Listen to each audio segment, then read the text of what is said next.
Hello everybody, my name is Engarde and welcome back for more Pokemon Platinum. In the last part, we traversed through the, friggin' distortion world and, got to the bottom of it. And in this part, we're gonna fight against Cyrus, which I'm really not looking forward to. Because, if, for anyone out there that has ever done a Nuzlocke, or any kind of challenge run really, y'all know that this guy is a big fucking penis and is just terrible to fight against.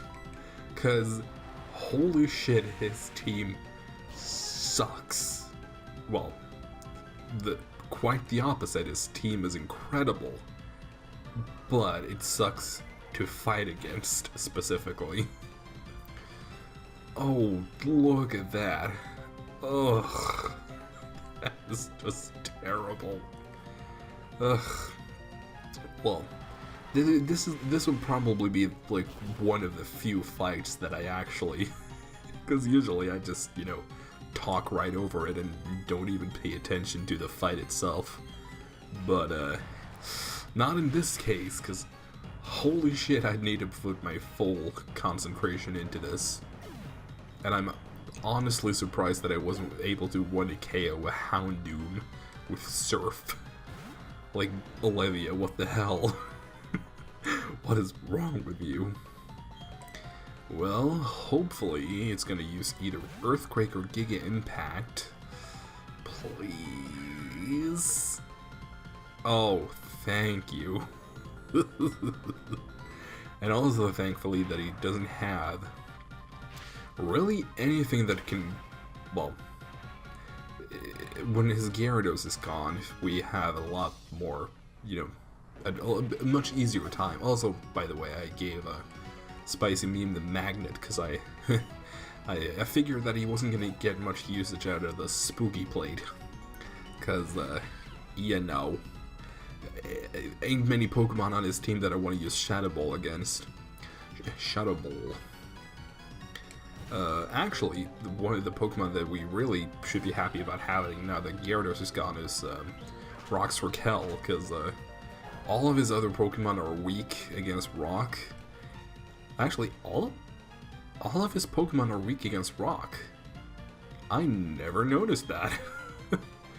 Welp. But yeah, and especially know that once the Weavile is gone, because all of his other Pokemon have really not much they can do against Rock's Raquel. So this should definitely take it out.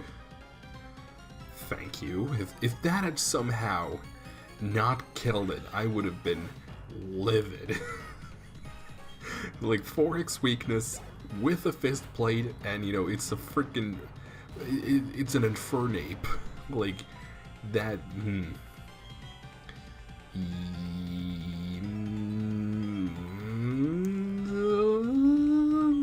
yes, okay. That took me a moment. But I think this is gonna be good, because I would, U-turn, there really wouldn't be a big point to use a U-turn, because like, well, it's 4x resisted, and just in case it was faster than me, because it has like 130 base speed. So girl, I wasn't gonna take the chance. Hell no. Well, okay, so far so good, but now is the is Honchkrow that is left. I could let Spicy Meme.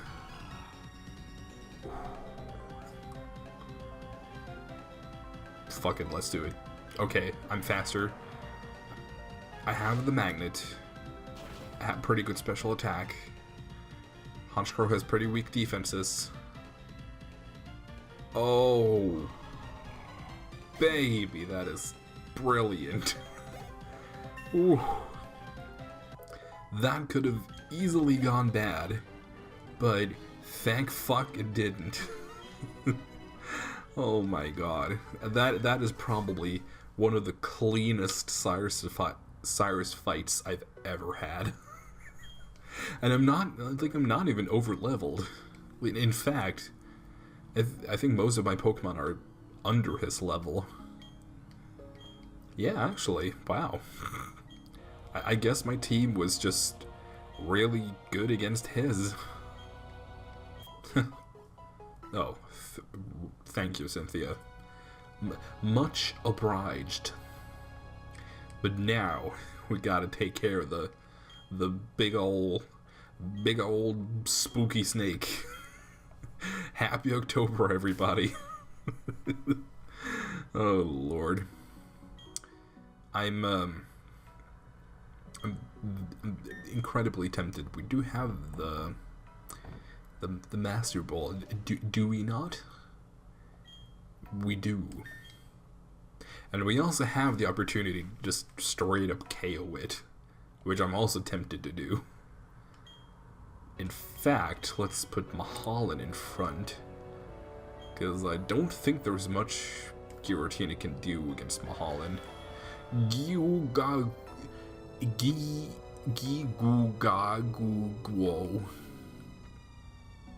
That sounded like some kind of the baby language, like goo goo gaga, but like goo goo goo goo gua.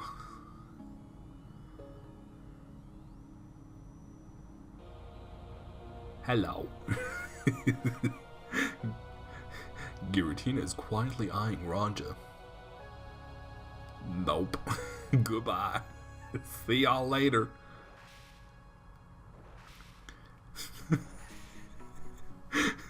Just so anticlimactic. And then everything just goes back to normal. And then everything goes back to the not normal. I don't know why this. Giguga Gugu. And just one of the better boss themes in the entire Pokemon series, really. I remember actually listening to this, you know, because the theme of this was released, like, I think it was released early or something. Just in general, I know I was able to listen to this theme way before I played the game. Very vivid memories of that. Yeah, so he's Ancient Power, which didn't do much, and he has Ominous Wind and the Shadow Disappeary whatever fuck, and ooh, titties. He's got Dragon Claw. Ooh, that is not cool.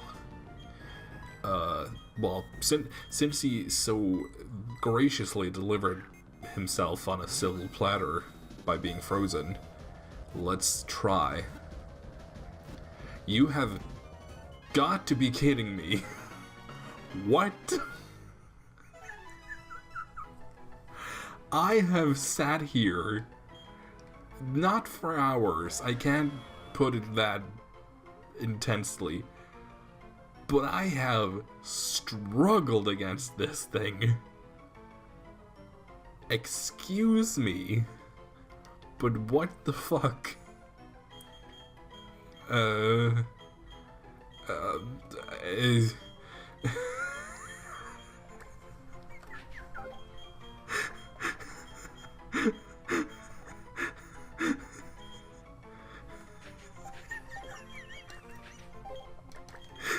Spook Noodle.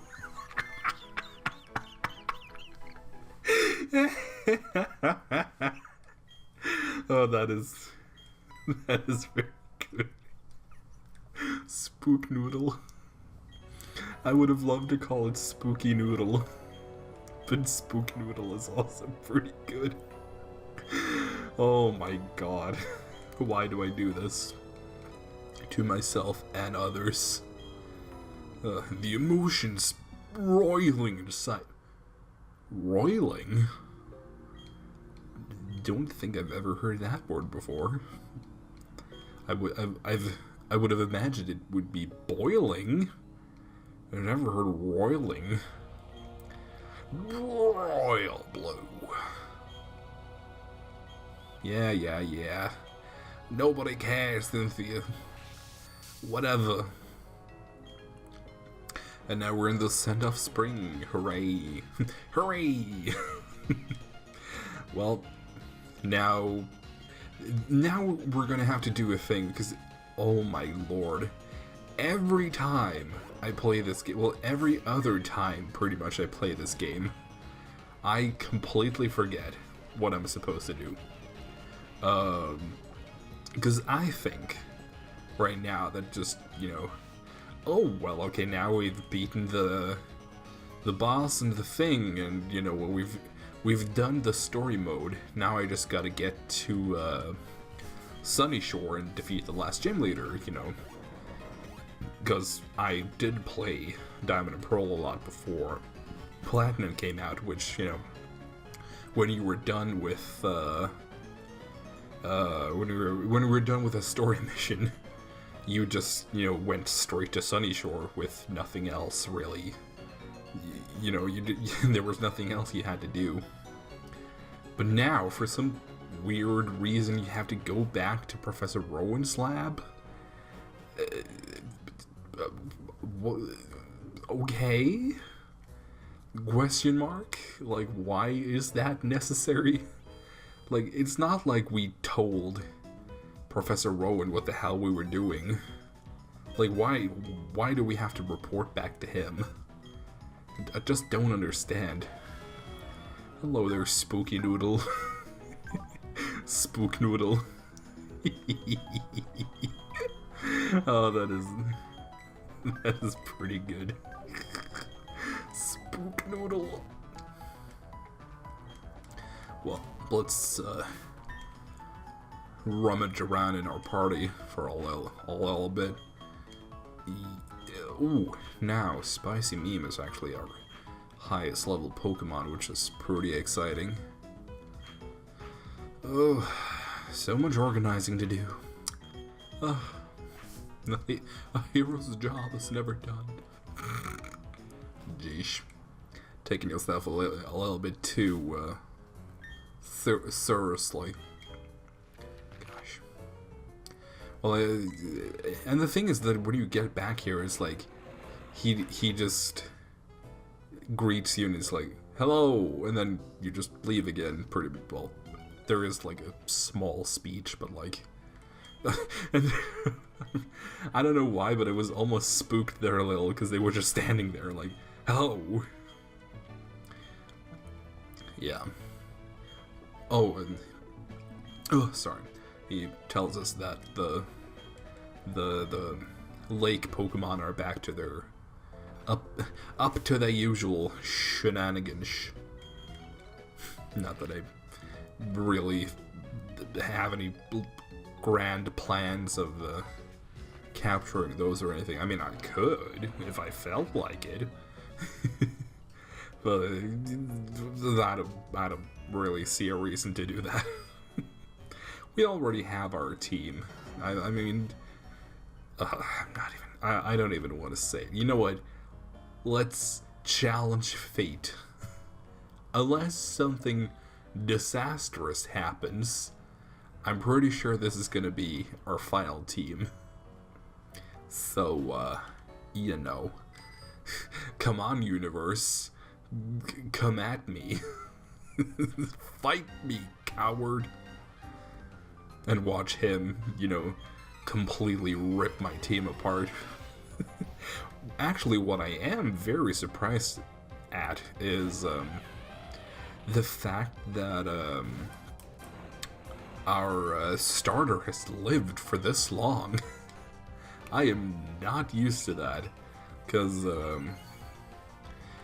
especially the fact that it's an Infernape, or well, Chimchar, and then subsequently turn into an Infernape later. Like, because that thing is frail as fuck, and it's not helped by the fact that its main move, close combat, is pretty much built around the fact that its defenses are lowered. So yeah, I'm getting so many throat bubbles. Yeah, I'm honestly astounded that it hasn't died yet. I mean, I have been very careful about, because well, the thing is, I haven't really grinded too much either, really, like, I have kept our team, like, well, not our team, even, just the benched Pokemon I've kept, you know. Oh, I guess that is actually a thing that is one of the reasons why they've been able to stay with us for so long, is the fact that since there has been very few Pokemon that have died, there haven't really been any times where, like, because the thing that happens when a Pokemon dies is that, like, not only do you lose that team member, which of course that is very sad, but then you have to train your new team member up, which means that the rest of your team is gonna lag behind because of that new team member. So like it creates like a whole sinkhole, pretty much. But since we've only lost like 6 Pokemon, I believe, which for me is like incredible, because like I've had runs where I've lost, you know, an entire box or even more, like throughout an entire run, just because I don't really like planning and I don't really like grinding in these challenge runs, because I feel like it just makes it cheap, because I don't feel like, I just feel like I'm not gonna have more, like, a lot of fun if I've grinded, because then, you know, you're just gonna steamroll through everything and there's just gonna not be any challenge at all, so I just try not to grind at all. So that's why I end up losing a lot of Pokemon, and then, you know, by losing a lot of Pokemon, I'm still not grinding. That means that I'm, you know, I'm constantly lagging behind in experience, which is why everything becomes tougher, which means that then I lose even more Pokemon. Like, you see where I'm going with this, with, like, the more you lose, the more you lose, is pretty much the end of that statement. Oh, jeesh. Jesus Christ. I think actually now we're about at 18 minutes. I don't really know where I'm gonna cut this. I believe there's like 5 or so more trainers here, which I suppose I could just take care of now. Just before we get back to the... Well, I get back to it, but before we get to Sunny Shore, just in general. Which, I have a sneaking suspicion that Rox Raquel is gonna do very well against the gym. Just a hunch. Yeah, and then, gosh, we're really at the end. Like, there's just this one gym left, and then it's the Victory Road, which is pretty extensive. And then it's the Elite Four. Holy shit. We're really at the end of this. There was a point where I was like, man, this is really taking a long time. Like, we're not really moving forward very quickly. But now it's just like everything's moving super quickly. And I mean, especially if I compare it to Paper Mario, where, you know, in this game we're almost at the end, and in Paper Mario we're barely over halfway done with it. So, like, a big difference.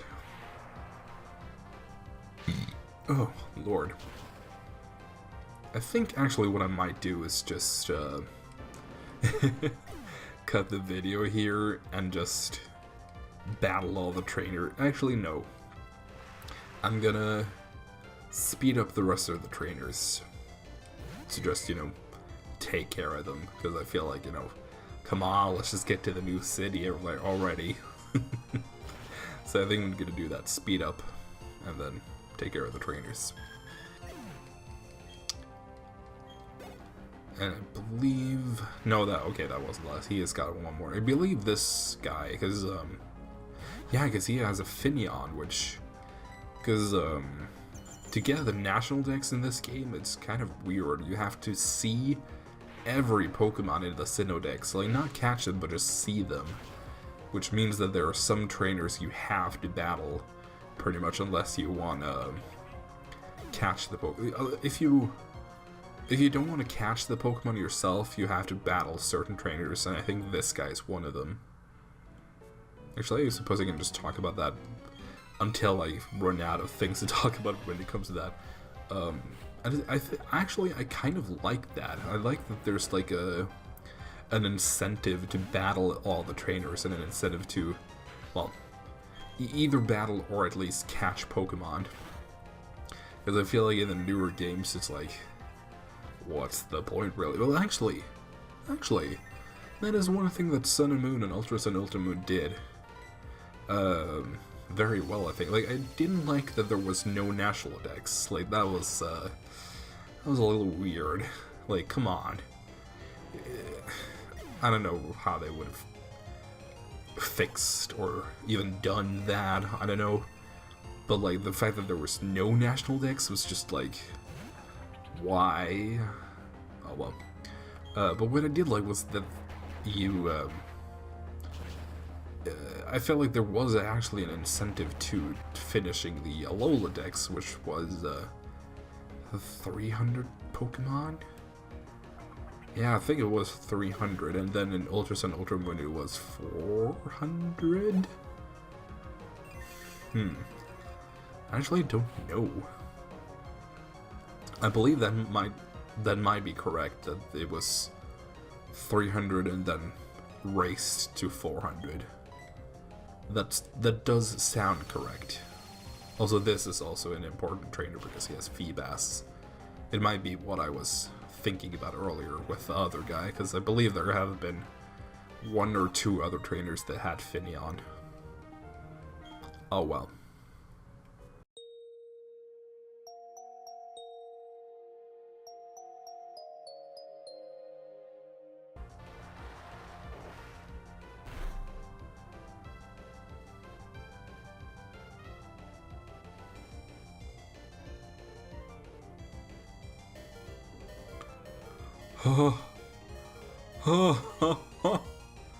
Oh my god.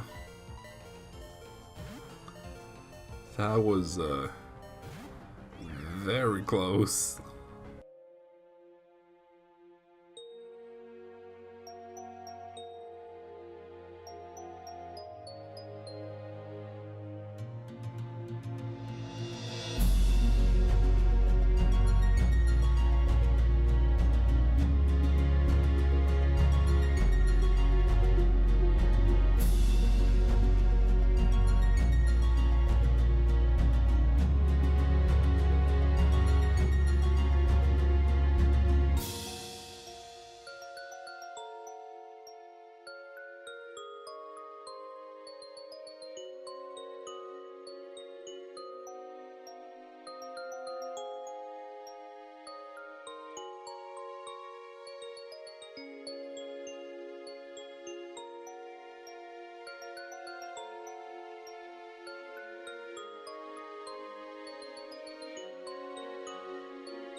Well, that pretty much clears out this entire route, so I believe that's gonna be it for this episode, so I'm gonna be seeing you guys in the next time.